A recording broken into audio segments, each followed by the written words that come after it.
President Erdogan of Turkey has told supporters that he'll approve the death penalty being reintroduced if Parliament votes for it. Amid an ongoing crackdown since an attempted coup was suppressed, the president appeared outside his Istanbul residence as the crowd called for capital punishment to be restored. This issue will be discussed in Parliament. These villains have carried out bombings, and I believe that political parties in Parliament will make the right decision. Parlamentodaki siyasi partiler bu konuda en isabetli kararı alacaktır. As the executive authority, I hereby announce that if they make such a move, I will approve it. Ben bunu onaylarım. Erdogan said only in the European Union was the death penalty banned. EU officials have warned that if Ankara restores capital punishment, its bid to join the bloc will be finished. Western allies say Turkey must uphold the rule of law. Security camera video has been released showing attacks on the presidential palace during the attempted coup. Since then, thousands of police have been sacked, thousands of military personnel arrested and thousands of judges suspended. The government has said criticism of the crackdown amounts to backing for the attempted coup. Turkish President Recep Tayyip Erdogan has widened his crackdown on suspects thought to be supporters of the coup. A total of 20,000 people have been suspended or detained in just 3 days. They include judges, police, civil servants and soldiers. Washington is so far being circumspect over calls by the Turkish leader to extradite the man he accuses of being the coup's mastermind, the US-based cleric Fethullah Gulen. The Americans are waiting for evidence of his involvement.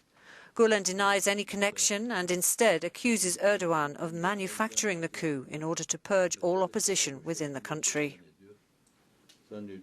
I think what is interesting here is that obviously soldiers were involved in this failed coup, but hours after the coup was aborted, a vast list of people, you have mentioned 20,000, I was reading just before this show, 45,000 in total, have been arrested, suspended, sacked, etc., etc. So obviously lists were already there as prepared for a cleansing operation. The Islamic State group has claimed responsibility for an attack by an axe-wielding Afghan refugee on a German train through its online Amaq news agency. German officials say the 17-year-old seriously wounded 4 people and injured several others on a regional train with an axe and a knife late Monday night. The teenager was shot dead by police as he tried to flee. Authorities say a hand-painted ISIL flag has been found in his room. The youth arrived in Germany as an unaccompanied minor and had lived in a shelter before being placed with a foster family in Oxenfurt. North Korea has fired 3 ballistic missiles into the sea off its east coast, according to South Korea's military, the latest in a series of such moves by the isolated communist country.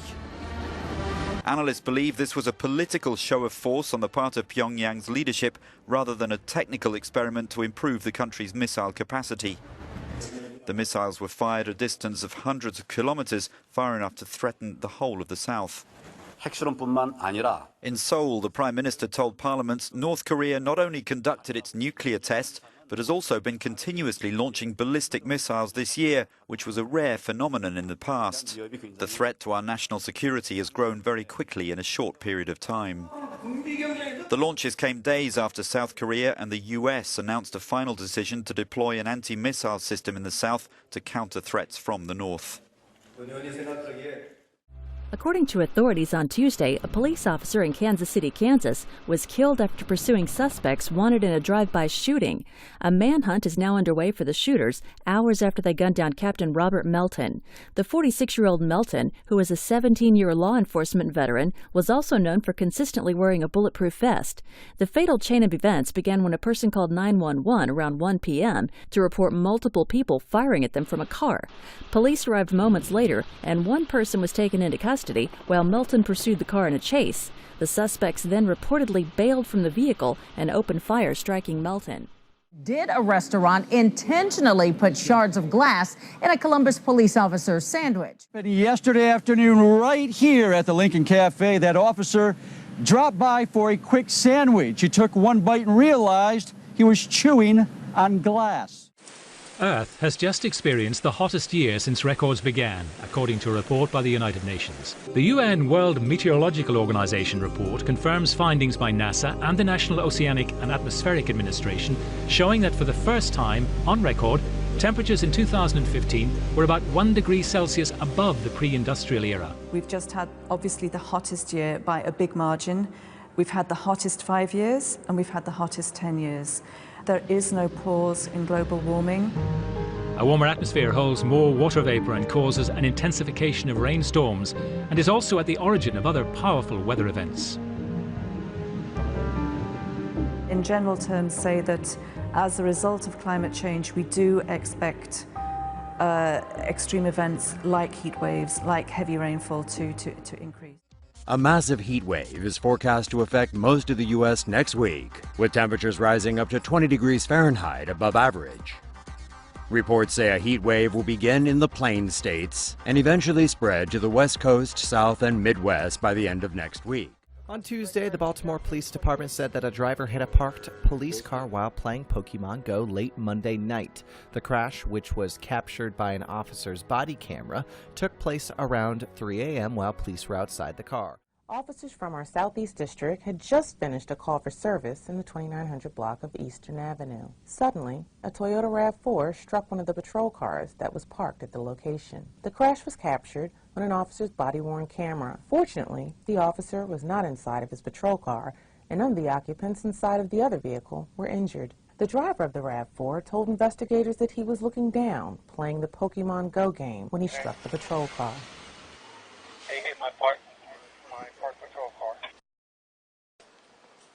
10-4 has 3-1. Supervisor to respond to this location. 10-4, 2 Animal 9. You guys okay? 2 Animal 9. You okay? Okay. What's the location? 2901 Eastern Avenue. That's what I get for playing. 10-4.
Now, one of the things that I have learned about Hillary Clinton is that one of her heroes, her mentors, was Saul Alinsky.